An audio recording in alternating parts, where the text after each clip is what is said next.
Sobat Warkona, berjumpa lagi bersama saya, Ranti, dalam podcast Warkona, wawancara tokoh nasional. Bagaimana nih kabar Sobat Warkona? Semoga selalu dalam keadaan sehat ya. Nah, Sobat, pada bincang Warkona kali ini, saya akan ditemani dengan teman-teman Warkona saya yang kece-kece abis. Kita sapa dulu nih, ada Mas Sugeng, A. Toro, Adik Vijay, Bang Firman, dan Om Dika.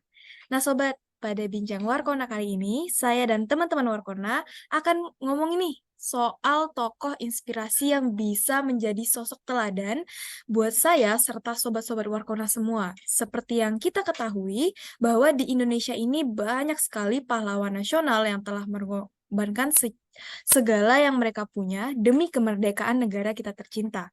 Sebagai Smart ASN muda, ada satu pahlawan nasional nih yang menjadi sosok inspiratif bagi saya dan juga teman-teman Warkona, yaitu Bapak Muhammad Hatta. Pasti Sobat Warkona tidak asing dong dengan pahlawan satu ini. Beliau merupakan salah satu sosok pahlawan proklamasi sekaligus wakil presiden pertama Republik Indonesia. Nah, itu mungkin gambaran umumnya ya. Kira-kira kalau dari Mas Sugeng nih, seberapa kenal sih dengan Bapak Muhammad Hatta ini? Ya, kalau ini sih ya, kita semua sebagai warga Indonesia pasti tahu lah ya, Pak Hatta atau biasa disebut Bung Hatta ini. Ya, sejauh yang saya tahu, Muhammad Hatta ini adalah tokoh perjuangan kemerdekaan, pahlawan nasional, negarawan, dan ekonom Indonesia yang menjabat sebagai wakil presiden Indonesia pertama. Nah, Pak Hatta atau yang biasa disebut Bung Hatta ini bersama Soekarno adalah proklamator kemerdekaan yang memainkan peranan utama dalam perjuangan kemerdekaan Indonesia dari penjajahan Belanda. Selain berperan dalam proklamasi Indonesia, Bung Hatta juga memberikan peran yang penting dalam bidang demokrasi dan ekonomi. Nah, di bidang ekonomi nih, pemikiran dan sumbangsihnya ini sudah tidak perlu dipertanyakan ya terhadap perkembangan koperasi sehingga membuat ia dijuluki sebagai Bapak Koperasi Indonesia. Nah, ya, sepengetahuan saya Bung Hatta ini lahir pada tahun 1902 dan wafat pada tahun 1980 yang dimakamkan di TPU Tanah Kusir, Jakarta. Pemerintah Indonesia ini menetapkan sebagai salah satu seorang pahlawan proklamator kemerdekaan dan namanya bersanding dengan Pak Karno sebagai Dwi Tunggal dan bahkan nama beliau diabadikan sebagai nama bandara internasional di Indonesia yaitu pada Bandar Udara Internasional Soekarno-Hatta. Itu Kak Ranti. Mantap, Mas Sugeng. Nah, kira-kira gitu ya gambaran secara umum tentang Bapak Muhammad Hatta. Nah, kayaknya udah pada kenal-kenal banget ya sama tokoh kita yang satu ini. Selanjutnya mungkin saya agak kepo nih, kenapa sih teman-teman Warkona sangat mengidolakan Muhammad Hatta? Padahal kan banyak tuh pahlawan Indonesia yang juga bisa diteladani, seperti Buya Hamka, Ki Hajar Dewantara, atau yang lainnya. Gimana tuh? Mungkin bisa diberikan penjelasannya sama A. Toro nih. Gimana, A? Iya, iya Kak Ranti, makasih atas kesempatannya. Eh ini ya, kenapa kita sangat mengidolakan Muhammad Hatta? Sebenarnya seluruh sosok pahlawan nasional itu diidolakan sesuai bidangnya masing-masing gitu. Di mana Muhammad Hatta ini yang utama merupakan sosok pemimpin yang dikenal dekat di hati rakyat karena sifat dan perjuangannya itu sangat merakyat atau tidak tidak membanding-bandingkan. Muhammad Hatta juga dikenal sebagai sosok pemimpin yang demokratis. Itu makanya banyak dijuluki bahwa sosok pemimpin yang dekat sekali dengan rakyat itu Mbak Ranti. Dan Muhammad Hatta ini juga terlihat di saat perjuangan itu sangat menjunjung atau menyukai sekali di jalur diplomasi. Terus simpati ini juga Muhammad Hatta sangat dilandasi dengan kesetia kawanan. Bung Hatta ini bahu-membahu memperjuangkan kemerdekaan Indonesia ini menurut berbagai literasi yang saya baca eh, di seluruh lapisan masyarakat gitu. Jadi tidak hanya di lapisan atas saja. Bung Hatta juga dikenal dengan pro patria dan primus patrialis atau cinta tanah air dan mendahulukan kepentingan umum. Dengan yang mana dia tidak bersedia untuk tidak menikah sebelum Indonesia merdeka gitu. Dapat dibuktikan bahwa dia menikah setelah Indonesia merdeka pada 18 November 1945. Dan Bung Hatta juga dikenal sebagai Bapak Koperasi, benar yang tadi Mas Sugeng jelaskan. Ini menjadi momok perhatian di seluruh bangsa Indonesia karena Muhammad Hatta ini uh, buah pikirannya buah pikirannya terkait koperasi atau sistem ekonomi Indonesia ini hingga dibukukan, yang mana bukunya itu sangat terkenal, yaitu berjudul Membangun Koperasi dan Koperasi Membangun pada tahun 1971.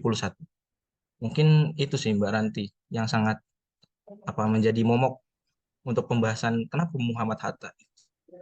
Itu Oh, cukup sih Mbak Ranti. Saya kembalikan. mantap sih penjelasan dari AA Toro ya. Banyak banget hal-hal baik dari Bapak Muhammad Hatta ini yang bisa menjadikan alasan kenapa sih teman-teman Warkona ngefans banget atau mengidolakan beliau. Nah, sebagai insan muda BMKG yang lagi belajar untuk menjadi smart ASN muda, menurut teman-teman Warkona sendiri nih, kira-kira apakah sikap atau perilaku beliau yang mencerminkan core value berakhlak?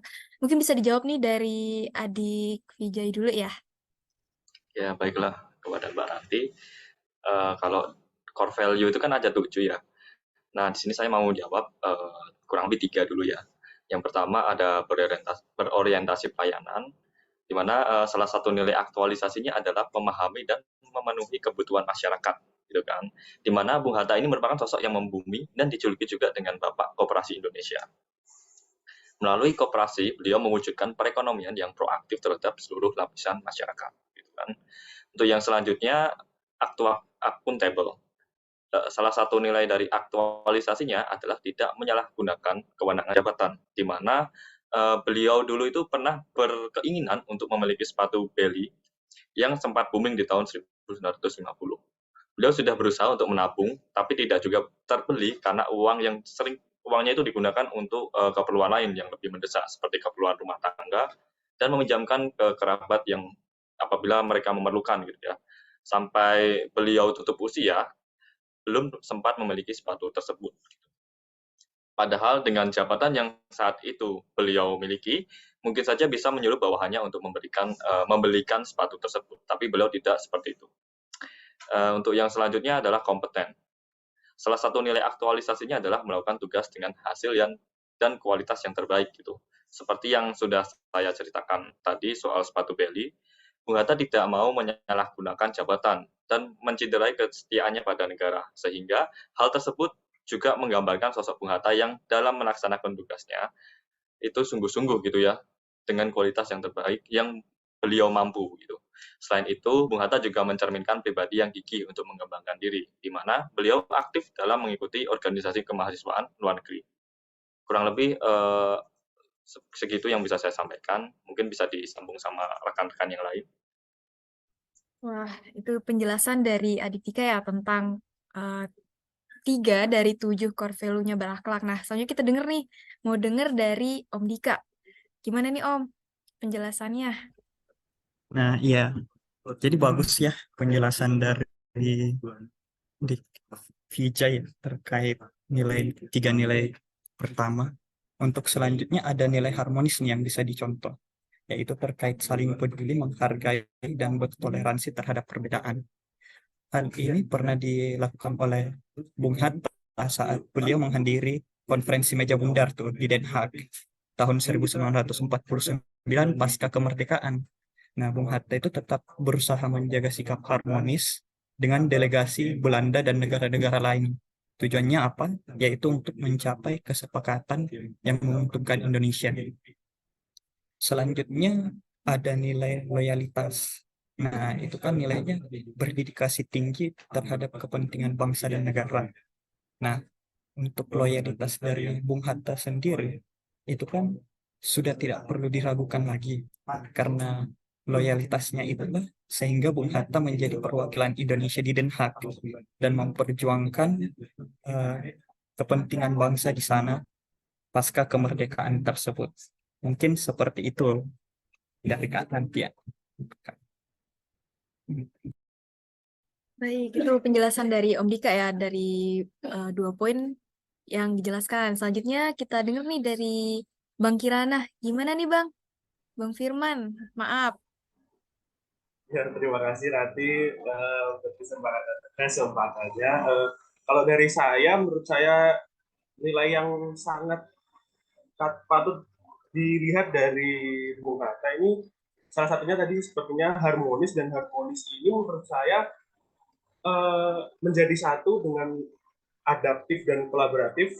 Kalau kita lihat dari hubungan romansa persahabatannya sama Bung Karno, walaupun Soekarno Hatta ini kan bisa dibilang satu paket ya, tapi mereka ini punya ide sendiri, punya pandangan beda, dan dari segi ideologi politik juga berbeda, tapi eh, mereka ini masih bisa kolaboratif gitu loh untuk kemajuan bangsa Indonesia. Buktinya ya dari proklamasi tentunya, dari masa pemerintahan pada awal-awal, walaupun Bung Hatta sempat mengundurkan diri karena perbedaan pandangan politiknya dengan Soekarno, tapi keharmonisannya tetap terjaga sampai Bung Karno sakit dan tutup usia. Itu satu nilai yang patut dicontoh dan menjadi pegangan buat anak-anak muda, gimana harmonisnya, kolaboratifnya, dan adaptifnya seorang Bung Hatta. Terima kasih. Wah, mantap-mantap ya jawaban dari Adik Vijay, dari Om Dika, dan juga Bang Firman. Nah, selain bisa memberikan gambaran betapa hebatnya beliau ini, kita juga bisa nih meniru dan mengimplementasikan core value berakhlak yang dilakukan oleh beliau seperti misalnya nih mengedepankan kepentingan umum daripada kepentingan pribadi, dan juga banyak lagi nih yang sesuai sama core value-nya berakhlak. Nah, semoga dari bincang kita kali ini akan banyak nih smart ASN muda atau bahkan sobat Warkona yang memiliki nilai diri seperti Bapak Muhammad Hatta. Oke Sobat, mungkin sekian dulu nih bincang kita kali ini. Saya mau berterima kasih kepada semua yang berpartisipasi dengan sangat baik. Terima kasih juga untuk Sobat Warkona yang masih setia buat ngikuti bincang seputar pahlawan nasional hingga saat ini. Jangan lupa buat mantengin terus podcast Warkona karena bakalan banyak banget topik-topik seru dan menarik yang bakal kita kulik tuntas. Sekian dari saya dan teman-teman Warkona. Sampai jumpa di bincang Warkona selanjutnya. Bye-bye!